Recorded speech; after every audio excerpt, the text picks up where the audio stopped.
Hello dear students, good morning of you. Mahendra Gyan educational channel पर आपका एक बार फिर से स्वागत है। आज हम कुछ मेडिकल टर्मिनोलॉजी के बारे में डिस्कस करने जा रहे हैं। अगर आपको अच्छा वीडियो लगे तो लाइक करें, शेयर करें, सब्सक्राइब करें। तो आइए आज अपन जानने का प्रयास करते हैं कि आखिरकार कुछ मेडिकल टर्मिनोलॉजी जो कि मेडिकल डिपार्टमेंट में इस्तेमाल की जाती है उनके क्या मतलब होते हैं, क्या मीनिंग्स होते हैं। पहली जो टर्म्स आती है वो आती है ब्रेडिकार्डिया। ये जो टर्म्स है दो शब्दों से मिलकर के बनी हुई है, ब्रेडी और कार्डिया। कार्डिया जो शब्द है इधर यहाँ पर वो हार्ट से संबंधित है और ब्रेडी का मतलब होता है जब कम हो जाए। हमारा दिल जो है वो 1 मिनट में 72 टाइम जो है हार्ट बीट हमारी होती है एक एडल्ट की। अगर छोटे बच्चे में देखें तो ये बहुत और जो है बहुत ज़्यादा होती है, लेकिन एक एडल्ट में अगर हम देखें तो 60 से 80 जो है नॉर्मल उसकी हार्ट रेट मानी जाती है। लेकिन ब्रेडिकार्डिया एक ऐसा हालात है, ऐसी कंडीशन है जिसके दौरान व्यक्ति की हार्ट बीट जो है वो 60 से नीचे चली जाए या 60 पर रहें तो उसे हम ब्रेडिकार्डिया कहते हैं। 60 से 100 नॉर्मल रेंज मानी जा सकती है, लेकिन 60 से जब नीचे चली जाए हार्ट बीट तो उसे जो है हम ब्रेडिकार्डिया कहते हैं। ऊपर की जो आपको ये दिखाई दे रही है ये ब्रेडिकार्डिया वाली कंडीशन है जिसमें हार्ट जो है वो काफ़ी धीमी गति से धड़क रहा है, लेकिन नॉर्मल हार्ट रेट की ईसीजी देखी जाए तो आपको इस प्रकार की दिखाई देगी। अगली जो टर्म्स आती है वो आती है abduction. This term is related to the skeletal या आप कहें ऑर्थोपेडिक डिपार्टमेंट से संबंधित जो है ये टर्म्स है।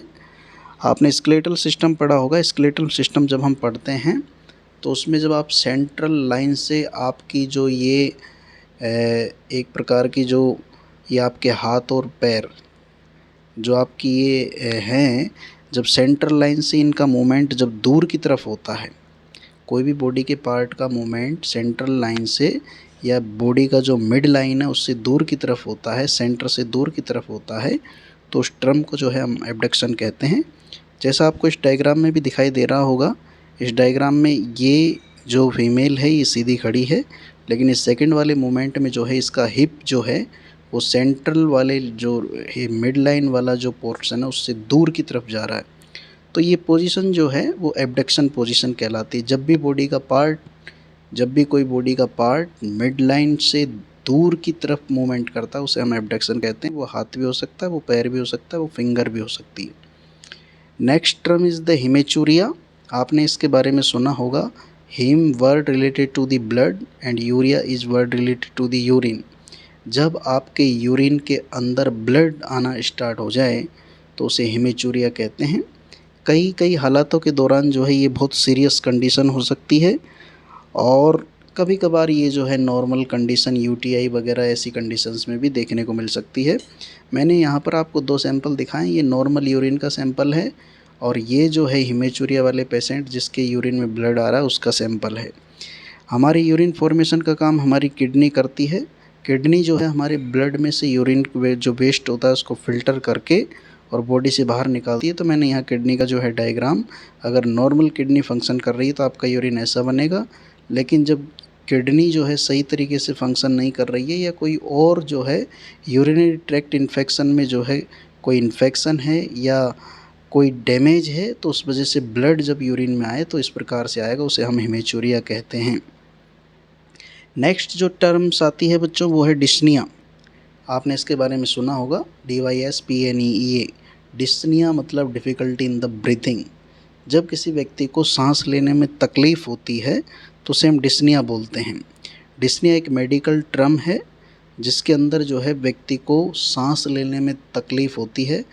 आप ये मान कर के चलें कि जो व्यक्ति नॉर्मल सांस ले रहा है वो सांस की एक जो है रिदम होती है और वो सांस का एक टाइम पीरियड होता है, लेकिन जब डिस्निया होता है किसी व्यक्ति को तो उसकी सांसें की जो स्पीड है वो बढ़ जाती है और उसकी सांसें जो है छोटी छोटी होती है, जिसके कारण उसके जो एक प्रकार से उसके जो लंग्स हैं उसमें ऑक्सीजन की कमी होती है और उसे ऐसे लगता है कि मेरा जो है ऑक्सीजन जितनी मात्रा में या हवा जितनी मात्रा में या श्वास जितनी मात्रा में अंदर जाना चाहिए उतना नहीं जा रहा है।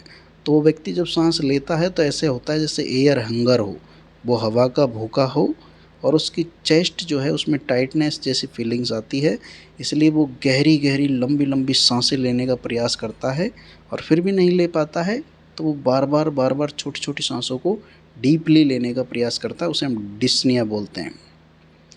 नेक्स्ट जो टर्म्स आती है बच्चों वो है आपकी माइल्जिया, MYALGIA।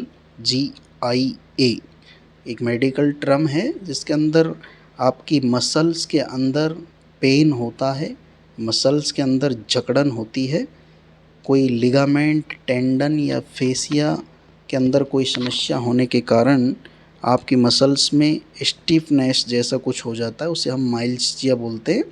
और ये माइल्जिया जो है उसके कारण आपकी पीठ, आपकी कमर, आपके शोल्डर के जस्ट पीछे जो है आपको ऐसी समस्याएं हो सकती है, उसे हम माइल्जिया बोलते हैं। नेक्स्ट जो टर्म्स आती है बच्चों वो है सिनकॉप, SYNCOPE। सिनकॉप का मतलब होता है एक प्रकार से चक्कर आ जाना या फिर कुछ समय के लिए आपकी बॉडी पर आपका नियंत्रण खो जाना, जिसमें आप बेहोश भी हो सकते हैं और आपकी जो मसल्स है उन पर आपका नियंत्रण कुछ देर के लिए खो सकता है और इस दौरान आपका ब्लड प्रेशर वो जो है वो तेज़ी से गिर सकता है। ये ऐसा क्यों होता है? हो सकता है ब्रेन को जो है ब्लड की सप्लाई वो अचानक बाधित हो गई आपका बीपी कम होने के कारण। ये जो है कंडीशंस कभी कभार किसी किसी व्यक्ति के अंदर जो है बार बार आती है, कभी कभार किसी व्यक्ति के अंदर जो है मतलब कभी कभार देखने को मिलती है। तो ऐसा जो है उस कंडीशन को अपन सिंकॉप बोलते हैं। सिंकॉप के दौरान व्यक्ति अचानक इस प्रकार से बेहोश हो जाता है और उसकी बॉडी पर से उसका नियंत्रण खो जाता है। अगली जो टर्म्स आती है वो आती है बच्चों एडिमा। एडिमा भी एक मेडिकल टर्म्स है। एडिमा का मतलब होता है स्वेलिंग या सूजन। आपकी बॉडी के जो एक्सट्रीमिटीज़ है उनके अंदर जो है वो एक्स्ट्रा फ्लूइड जब डिपॉजिट हो जाता है। एनाटॉमी फिजियोलॉजी जब आप पढ़ते हैं तो आपने पहली लाइन यही पढ़ी होगी कि मानव शरीर के अंदर जो है वो 70% हिस्सा पानी है।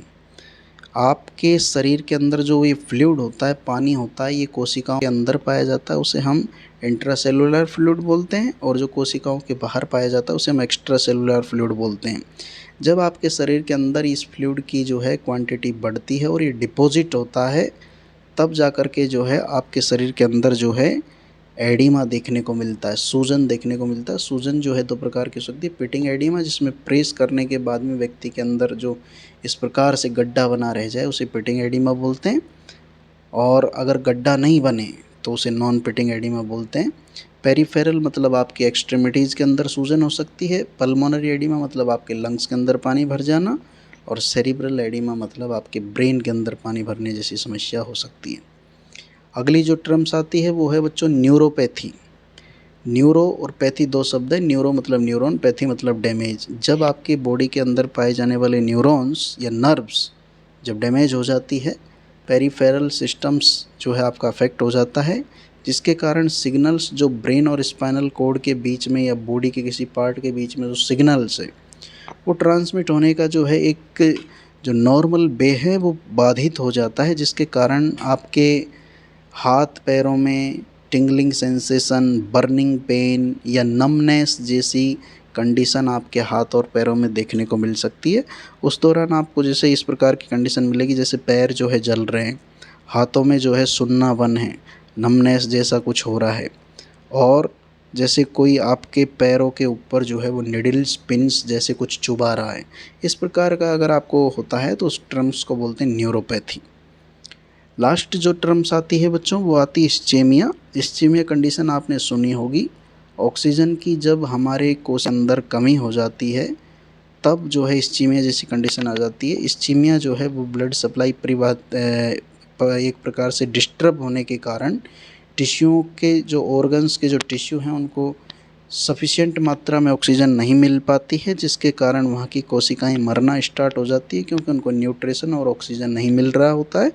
इसलिए वहाँ पर जो है इस्चीमिया के कारण वो टिश्यू जो है वो उनकी डेथ हो जाती है, और फिर वहाँ वो बॉडी का पार्ट जो है उसमें ब्लड सप्लाई ब्लॉक होने के कारण, नैरो होने के कारण, ब्लड वेसल्स का स्पाज्म होने के कारण उस पर्टिकुलर पार्ट में जो है वो नीलापन आने लग जाता है, इसलिए वो सुन्न हो जाता है और वो जो है एक प्रकार से अंत में जो है उसको जो है गैंग्रीन हो जाता है, उसे काटना भी पड़ता है। तो उस कंडीशंस को अपन बोलते हैं इस्चीमिया, मतलब deficiency of the oxygen in particular part of the body, any organ of tissue, that condition is known as the ischemia. तो ये जो है कुछ टर्म्स थी बच्चों जो अपन ने मेडिकल डिपार्टमेंट में जो है इनका इस्तेमाल होता है। आज जो है अपन ने कुछ टर्म्स के बारे में अध्ययन किया। पहली जो टर्म्स थी आपकी क्या थी? पहली जो टर्म्स थी ब्रेडिकार्डिया, मतलब दिल की धड़कन कम हो जाना। दूसरी टर्म्स एब्डक्शन, मतलब बॉडी का कोई भी पार्ट आपके हाथ और पैर में से, उंगलियों में से सेंटर से जब दूर जाते हैं तो उस मूवमेंट को बोलते हैं एब्डक्शन। तीसरी जो टर्म थी हिमेचूरिया, उसके अंदर जो है कि व्यक्ति का जो है यूरिन के अंदर ब्लड आ जाना। चौथी जो टर्म थी वो है डिस्निया, मतलब सांस लेने में व्यक्ति को तकलीफ़ होना जिसके कारण उसकी छोटी छोटी सांसें हो जाना और वो डीपली ब्रीथ करने का प्रयास करता है। फोर्थ जो टर्म थी आपकी माइल्जिया, जिसके अंदर आपकी मसल्स के अंदर पेन स्टार्ट हो जाता है, ये जकड़न जैसा कुछ महसूस होता है किसी लिगामेंट टेंडन्स में प्रॉब्लम होने के कारण। चौथी जो टर्म्स थी आपकी सिनकॉप, सिनकोप के दौरान व्यक्ति जो है फेंटिंग हो जाता है, चक्कर से आने लग जाते हैं जिसके कारण उसकी बॉडी की मसल्स से और उसके बॉडी के जो कॉन्शियसनेस लेवल जो है वो एक प्रकार से लॉस हो जाता है, कुछ समय के लिए व्यक्ति बेहोश हो जाता है, उसे सिनकोप कहते हैं।